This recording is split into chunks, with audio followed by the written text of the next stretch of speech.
Welcome back. God has a different calling on everybody's life. So never feel less than, never feel greater than because you have a significant other.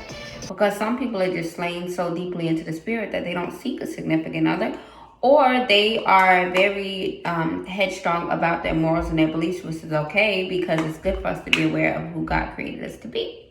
If you know, when you go into a romantic relationship, okay, it is not about what others think you should do. It is not about what others think is being the bigger person. Okay, now say you get into a relationship and you're 3-5 years down the relationship and you have to compromise. That's one thing. But when you go into a relationship and you're dealing with the person, if there's anything outside of your list of expectations, and this is not based on image, not image expectations, okay? I'm talking about what you want morally for your life, what you want morally for your children, what you want career-wise, what you want religion-wise. If there is something, anything, I don't care how minuscule outside of those list of things or expectations that you have, or say you've been through something, because we all have a story. If you've been through something, everything that you've gone through becomes your trigger. And everybody has different triggers because of this. So you have people who have suffered with their parents going through divorce in high school, and it really, really hurt those people. I always grew up in a single family home, so that is not a trigger for me. But it would be a trigger for someone who went through that as a child, okay? Someone who dealt with molestation. Certain things, certain approaches to intimacy is a trigger for them. Some people who have dealt with extreme narcissism, some things with their spouse will be a trigger for them. They may not be able to accept many outside and additional relationships outside of their marriage or their dating situation, and that is your business. You should never compromise before you enter into something that's going to be permanent. Do not ever compromise when you're dealing with a companionship that is going to be long term, because God has created somebody for everybody that is perfectly and strategically designed for you. So never let somebody think that you have to be the bigger person, because when it comes to who God put here on the planet for you, you do not have to be the bigger person, because I've been in love and I've been loved.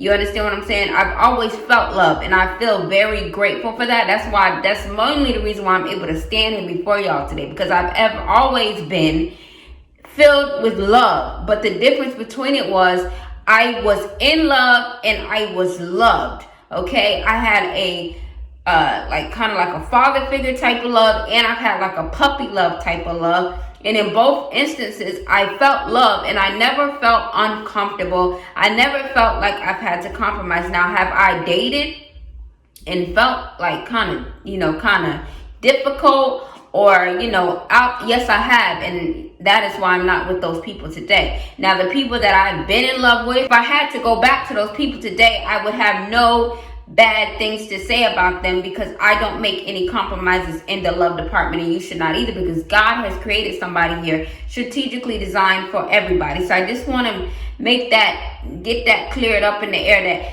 everybody is not intended to be with somebody today. Okay, some people, God is still preparing them for their spouse, just like He's prepared a table for you before your enemies. Some of you have been through things, and God is preparing you. He's strengthening you for your spouse, because people get up under spouses a lot of times, and they just give up on what God has created them to be.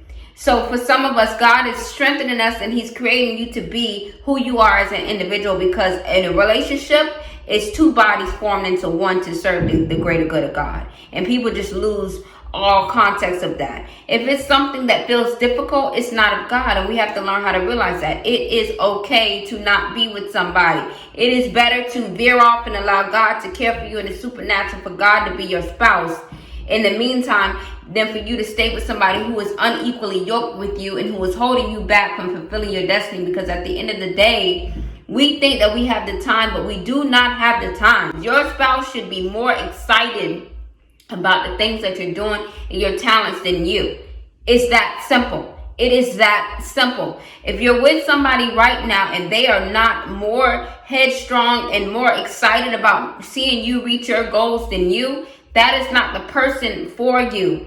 Your spouse is there to be your instruction. Your spouse is there to be your mirror. Your spouse is there to be your teammate.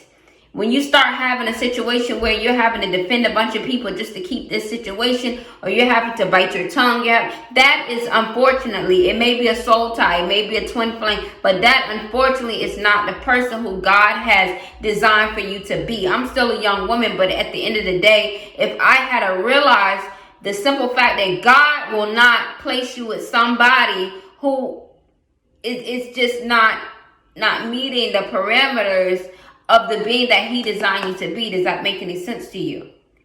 So find comfort in knowing that you are in the place that you should be in, no matter whether you're single, no matter whether you're married, no matter whether you're dating. Because multi-dating is great. Multi-dating is great because you don't want to get stuck with somebody who is not right for you. So like I say, make sure that when you go into a situation, you're not biting your tongue. Your triggers are your triggers. Your triggers are your triggers, and I say that because I went through this week where I was speaking with young women, and they continue to talk about, well, that's the bigger person, that's the bigger person. I cannot worry about what another woman feels. I can't worry about what a man feels outside of my relationship. I have to worry about how it makes me feel. So if I had childhood trauma, or if I had adult experiences that caused triggers, nothing in my relationship or my marriage can trigger those triggers. Because that will damage and weigh down my relationship. So just keep that in mind, that you need to identify your triggers so that when you are dating, when you are going through your marriage, you're able to look and see, okay, if these triggers are present, I have things that, they're normal things, but I just can't happen in a relationship. If I know I'm not the big enough person to let someone's ex-wife come and sit down and have dinner with me, why would I go and marry a man whose ex-wife already eats Thanksgiving and Christmas dinner with him? Why would I do that? Do not walk into a situation where you know there are triggers already present in that situation that your profile just cannot. It just doesn't suffice me. Download your Bible app. Make sure you subscribe.